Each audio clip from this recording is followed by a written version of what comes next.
Gentlemen, may I have your attention, please? The show starts in 10, 9, 8, 7, 6, 5, 4, 3, 2, 1. Go.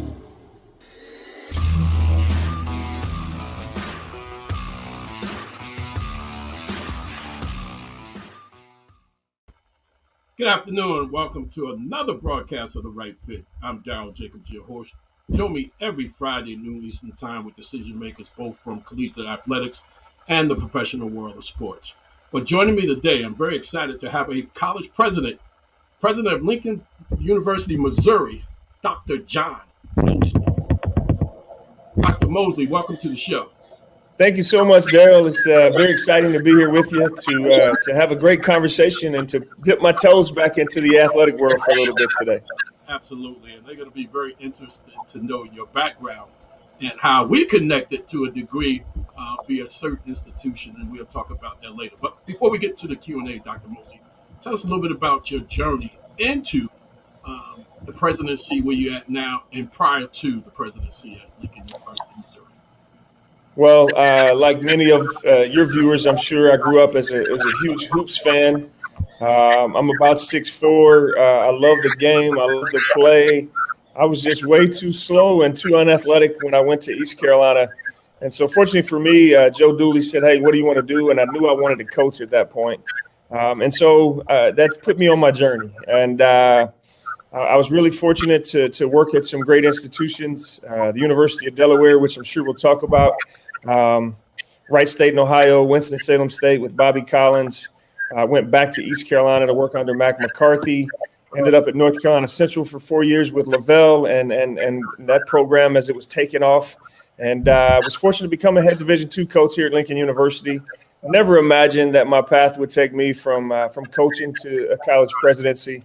But yet here we sit today. A little stop in between was also adding the responsibilities of athletic director. So I did both for 6 years. I was a head coach here for 7 and served in the interim capacity and was fortunate to get the permanent role January 28th. And so that's how I got here. And I'm sure we'll cross some of that with a little bit more information maybe as we go. But it's been quite the journey. And I'm really fortunate to serve in this capacity at Lincoln University of Missouri.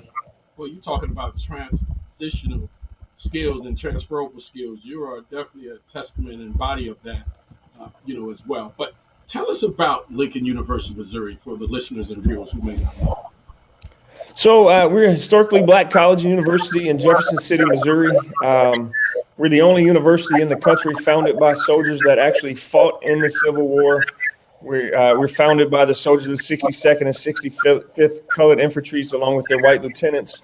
And it's an amazing story. These soldiers sat around campfires, learning how to read and write between battles at a time in which it was illegal for Black Americans to be educated in the U.S.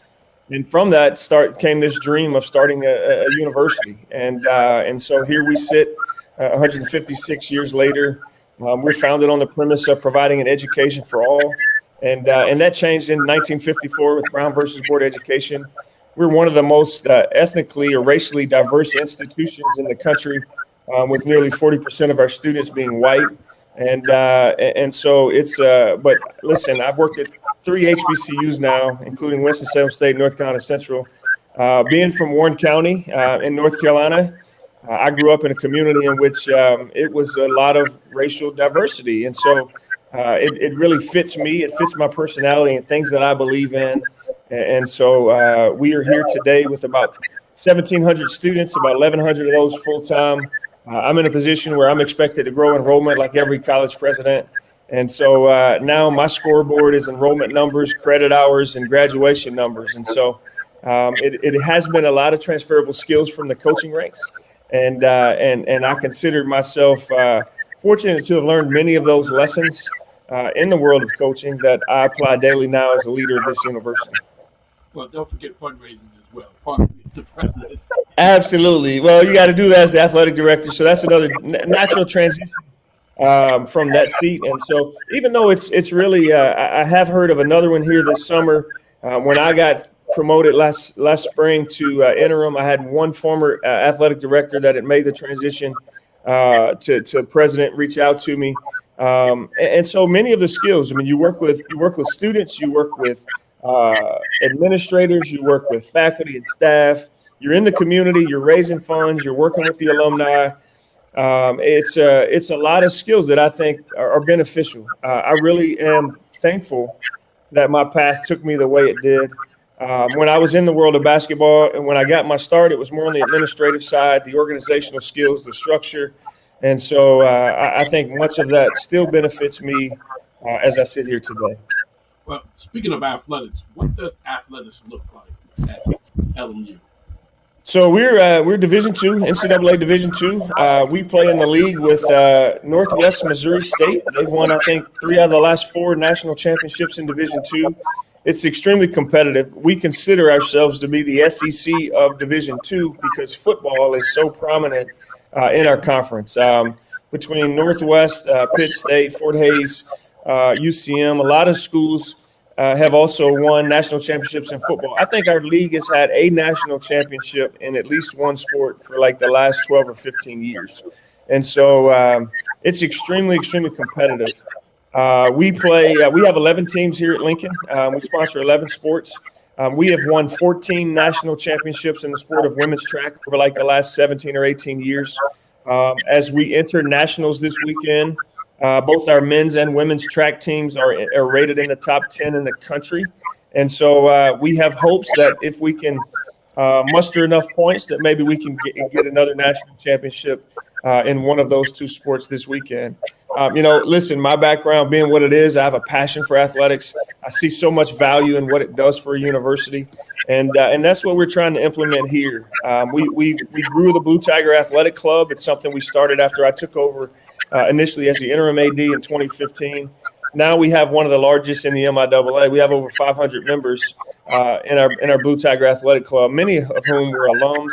And others just are connected to the city that want to see the university do well, understanding that the premise of athletics being the front porch of an institution and really getting people excited about it. And so I fully am committed to that and trying to make sure that our athletic teams have what they need to be successful, while understanding that we need those students to not just win in their respective sports, but to win in the classroom and get their degrees and go back to their communities and be difference makers. And so it's a message I preached as a coach, and it's a message I continue to preach now in this position as president.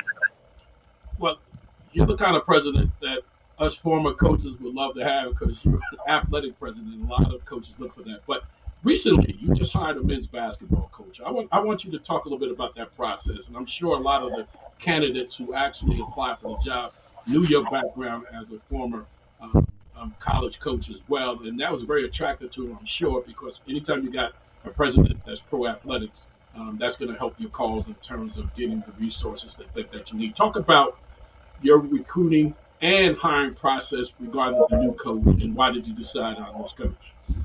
Well, the first thing I did was hire an athletic director last year after I vacated that position. And dipping back into my coaching background, I went back and hired a young man that had been our director of basketball operations for a stint during my time at North Carolina Central. And I kept my eye on him as he aspired to become an athletic director. And I'd watched his transition throughout his career to various schools. And so I made the hire. And he hired a football coach after the football season. And then we had an interim coach for a year in men's basketball as we made this transition, not knowing what the university was going to do and whether or not I was going to go back and coach hoops. But once I became permanent, we knew that we were gonna go out and try to find the best basketball coach that we could find. And so I really relied on him. I would like to say that I was heavily involved in that process, but at the same time, I've got to hire a provost, I've got to hire a director of admissions, and so my time was spread pretty thin. But I did certainly meet with him during that process just to see who the candidates were, what their interest levels were, what their backgrounds were. And I did get a chance to visit with the final 2 candidates that came to campus. And sit down and just have a conversation. It really wasn't as much of an interview as it was just sitting back talking to say, hey, what do you know about the program? When I took over in 2014, the university, I was hired by a president that cared about athletics, and that's the reason I took the job. And so in 2014, we got our butts kicked. We hadn't had a winning season at this university in 13 years. And year 2, I became a better coach because I recruited better players. It's amazing how that works. And we started winning. And so we had four straight winning seasons for the first time in 40 years at Lincoln. And so there was a lot of excitement that is around our program. And so now the expectations have changed with the coach that was coming in this year. And so we were fortunate. We had 2 really good candidates that made the finals. That process, really, we brought them to campus. They met a lot of our different constituents. They met some of the players. They met some of our Booster Club members. They met some of our big supporters. They visited with my leadership team at the university, just because those people are invaluable in your success as a coach. When you need to get a favor in admissions or get a favor in housing, it's important that you have relationships with all those people. So we felt that it was important that we included those people in the process of hiring a coach. And then they had a chance to visit with me and then visit with our athletic director. And so I felt very good about the final 2 candidates. It was a lengthy process in some regards. Sometimes we don't move quickly as much. Most of my coaching mindset, I want to move really quickly so we can get somebody in here to start recruiting. And so we were fortunate. We ended up hiring Jimmy Drew from the University of Central Florida, who has really come in and been the coach in his off season, recruiting and just getting to know people. He's been the coach that we thought he would be. And he and my athletic director had actually worked together for a year or 2 at the University of Central Florida. So maybe there was some familiarity there. I did not know him at all. And so I really got an hour to spend with him while he was here in his interview. And I was very pleased. I mean, our committees and our different groups all felt that he gave us the best chance to be successful and not just winning, but in ensuring that we're continuing to graduate young men from that program. Dr. Moses, let's talk about how the hiring process and how to think in terms of hiring, whether it's in collegiate athletics or within academia, in college athletics or just college administration. Talk a little bit about that. How has that changed over the last 5 years? Well, I think it's highlighted further the need for relationships prior to you needing something. It's when you're at the point that you really can't do something for someone, but yet you still treat them with respect. You treat them nice. They get to know you. I think it's been highlighted even further. I had a young man sit in my office yesterday talking about he'd been over housing at another institution and was just here visiting with me. We worked together at one point. And he said, hey, I'm preaching right now to students that you're only in class about 15% of your time when you're in college. It's what you do with the other 85, and how do you network and build relationships that aren't one-sided. You don't go to an ATM and simply withdraw if you haven't put anything in. And so I know for many young coaches, when you're at Spaces, you're at the Final Four, you're at a recruiting event, they spend a lot of their time just trying to work the room, but you also have to provide something. I worked for when I worked at North Carolina Central, we had a young man come in, Brian Berg, who's now the head coach at Georgia Southern. Brian, every spring, had this deal where he provided coaches. I mean, he would pick like 60 coaches and give them something. He would send them something in the mail to basically say, hey, here's some thoughts I've gathered, or here's some videos I put together for out-of-bounds plays. And it wasn't him saying, hey, how can you help me? It was him just trying to keep his name out there to go, hey, here's some out-of-bounds plays you may want to, you and your staff may want to look at this summer. And so I see that now. I see that whether we're hiring a coach in our athletic department or whether we're looking. I'm currently in a search for a provost, and so I'm looking to see where those relationships are. I got really fortunate as a head coach. I hired an assistant coach that I had no relationship with. I didn't know him. It ended up being one of the best decisions I'd ever made. He was tremendous. Ed Wilson was a tremendous assistant coach for me. And I hired him simply because of a relationship with another coach that I trusted to say, here's a guy that you really need to hire. And so Ed had Kansas City ties. Kansas City was very good to us, and St. Louis was very good to us here from a recruiting base. And so he was able to really help me get into spaces coming from the state of North Carolina that I never would have gotten into, or it would have been a lot more difficult without the relationships that he had already established in those spaces. And so I just think either you knowing someone or knowing the right person that knows someone else that can help you get your foot in the door. There's a million coaches out there that are tremendous coaches that just don't know the right people to get their first opportunity. And so you learn quickly as a young coach. We were just talking this week. I slept in the locker room floor for 2 months at North Carolina Central because my wife had lived in another city in North Carolina. I had a newborn, and I had taken a huge pay cut coming from East Carolina. But I knew I wanted to coach, and so you have to be willing to make those sacrifices. And that's when you learn, do you really want to do it for the right reasons? And so at some point in my life, I think I'll have a really good book, because for every coach that you see that makes it to the big stage and makes millions of dollars, there's thousands of us out there that would just give anything to just get an opportunity. And so you learn about sacrifice, dedication, and commitment as you climb the ladder in your coaching profession. So, well, boy, do we know that. Sleeping on couches, sleeping on floors. At the Final Four, you got 12 in a room sometime, and I've been in those situations where I was fortunate to host some guys sleeping on my floor who are big time Division I head coaches now that I'm as well. But that's the sacrifice you make, taking pay cuts. I tell people when I first got my first college coaching job, they didn't have direct deposit back then. That tells you my age. But, my checks would be in the mailbox in the school office. I didn't even know I was getting paid. I was so excited to coach. I ain't even worried about the money. I just was so excited to coach. But right. I'm enjoying this conversation. Let me pay some bills and take a commercial break, and we'll be right back to unpack a lot of stuff and talk about our connection in North Carolina, as well as a gentleman who both gave us an opportunity in this profession. You're watching The Right Fit with your host, Daryl Jacobs. The Right Fit podcast is brought to you by Rising Coaches Search and Consulting. Tired of spending what seems like all of your time and budget filling coaching vacancies? Let Rising Coaches Search and Consulting handle your next coaching search. Our process is simple. We identify, vet, and recruit a talented and diverse group of professionals that fits your institution's profile, all for a low price that we guarantee will beat our competitions. Plus, all of your searches will be handled by former coaches, meaning we will get the best possible insight on all of your candidates, and you'll get the perspective that only a former coach could provide. For testimonials, a full client list, or more information, please visit risingcoaches.com.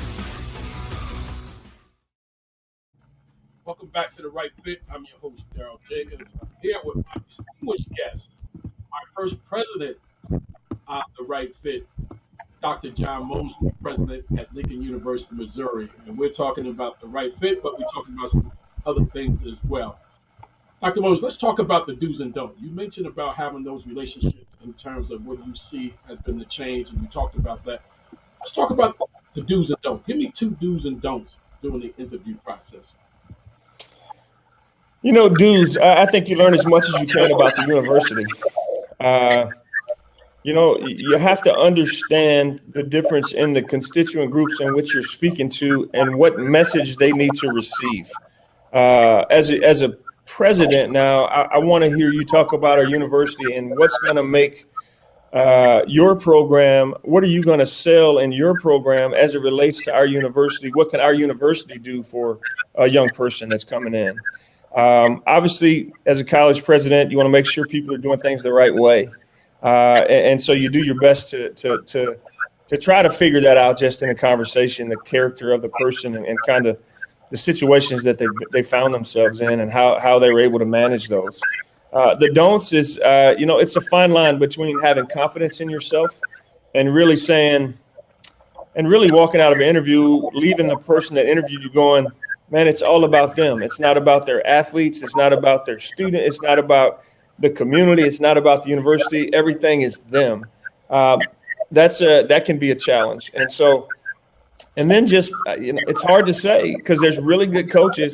Your personality, your energy level in an interview and how you're able to communicate your message, I think is really important because you're going to find yourself standing in front of a booster club or a Rotary club or some civic organization. And how are they going to receive you from a personality standpoint? And so you have to separate yourselves. I mean, again, even in Division II, I've heard this argument in Division I for many years. Coaches are pulled to do so many other things. They really just want to coach the game. That's where their passion is. But those days are more difficult, I think, at every level now because you've got to get out and fundraise for your programs. I don't know a program in Division II that says, you know what, we've got enough money. We don't need to go do anything else. So you've got to get out and work the local coffee shop and build relationships. Those things are important. And so I think a lot of that can come out in the interview process as coaches sit down just to talk about it. I know when you're in a room of college level administrators, they don't care about your style of play. They don't care if you're going to run. A lot of them don't even know what that means. And so, obviously I have a background in it, so I do, but you got to understand the message that needs to be communicated in the room in which you sit. Yeah, you got to read the room. I often say when you go to the interview process, never mention I. Always mention we, us, or all when you're talking to constituents. And you made a very valid point, and I'm glad you mentioned that. I tell a lot of coaches, Dr. Moseley, when you get into the interview, you got academia. They don't care about your X's. They can care less about that. You need to find a connection with them, how you can help them. Say, for example, if you got the Dean of Student Affairs, and you can say, you know what, I'm here currently, and I work with our Dean of Student Affairs, Dr. So-and-so. I understand that you guys are good friends. I've done a lot of things with them. You got to make that connection in regards to a particular area and how you can enhance that. And you talked about, of course, those campus relationships that are so important when you need to get things done as well. Let's talk about some industry trends. You know, a lot of coaches, and me being a former coach, they're going to transition out of coaching. Some of them are going to get burned out, as I told them. You're going to get tired of the profession.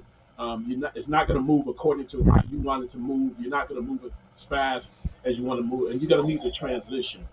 Talk to some of the coaches about transitioning out and some of those trends you may see outside of collegiate athletics that their skills being a coach can help them obtain job opportunities.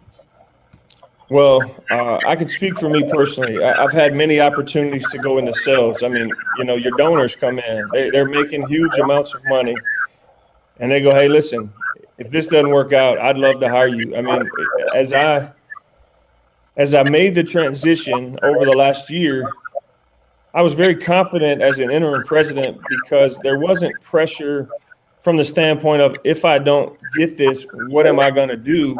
I knew I had other opportunities because of the relationships that have been built, and also because of the skills that we have. When you're a recruiter, you're selling a university. And so there's a lot of natural transition there, natural skill carryover. And so I think depending on your path and your background, your level of organization, the communication, the sales pitch, people seeing you out in public, I think that, there's all kind of opportunities right now. We're seeing it, people are transitioning from job to job right now.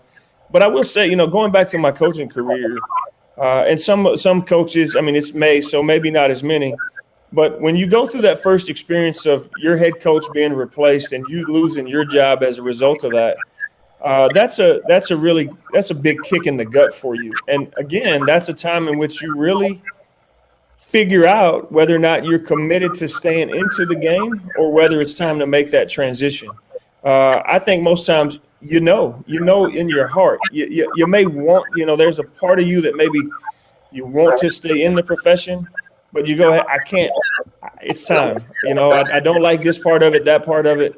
I didn't really get to that point. I will say that I haven't necessarily missed the athletic recruiting part of Division II basketball over the last 12 months, but I've certainly missed the locker room, and I think I'll continue to miss the locker room for the rest of my career that I'm not involved in college athletics. I have to make that up in a different way now and engage myself with our student body and be intentional about that because, the relationships that you form from the teams that you have, the coaching staff, your own, those can't be replicated. I mean, you can continue to do that in other areas of your life, but it's something about being in an athletic locker room where people don't really care about your background. What can you do to help our team succeed?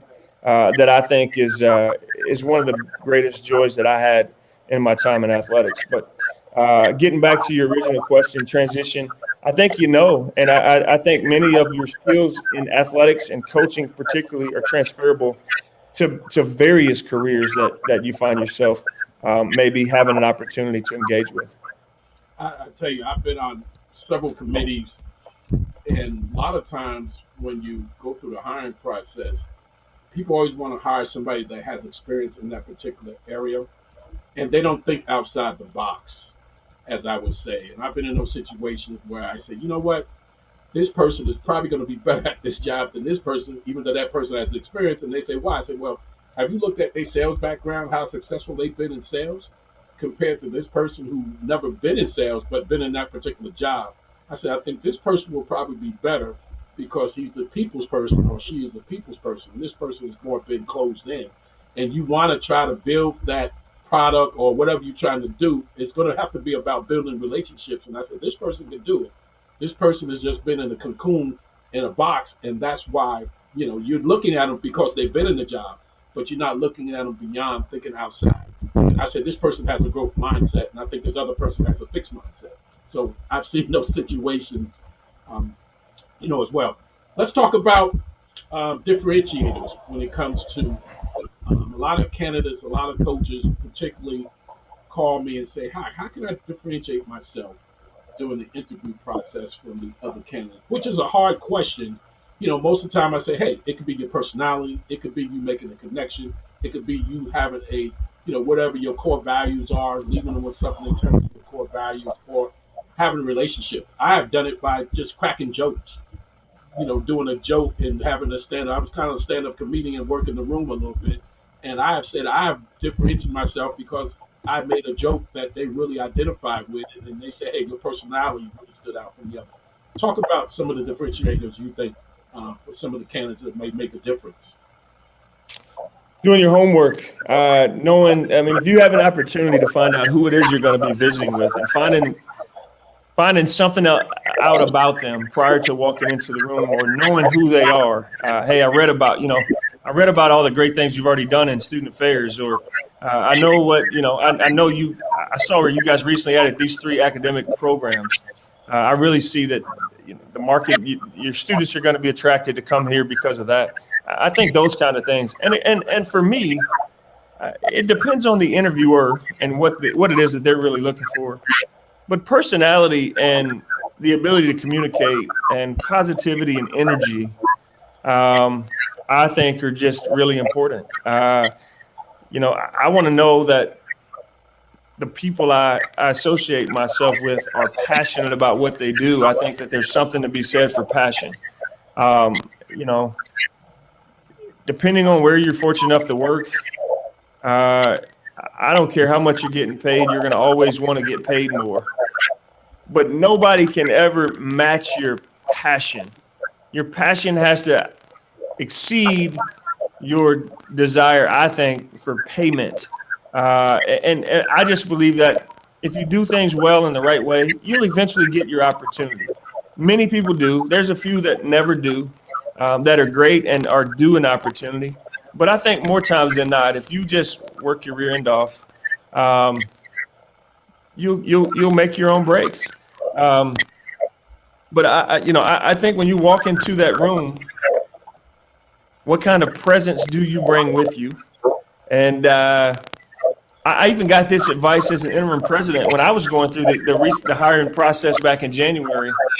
I knew everybody that was interviewing me, but I also knew that the other finalists didn't know them. And so I had to make sure that my energy coming into the room matched or exceeded the other finalists who didn't know these people, because we knew they were going to come in excited.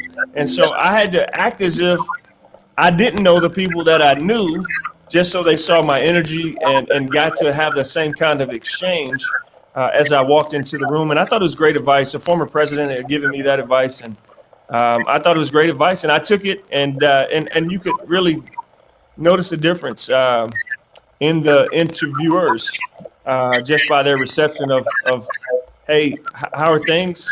What's going on in your life? And it wasn't just simple, hey, good morning. It was trying to engage and connect. Yeah, a lot of times you can read the interviewers by their response. And I often tell coaches, read them. If they're smiling and nodding their heads, then you know you're on to something. If you make a point that connects with them, they're going to smile, they're going to react.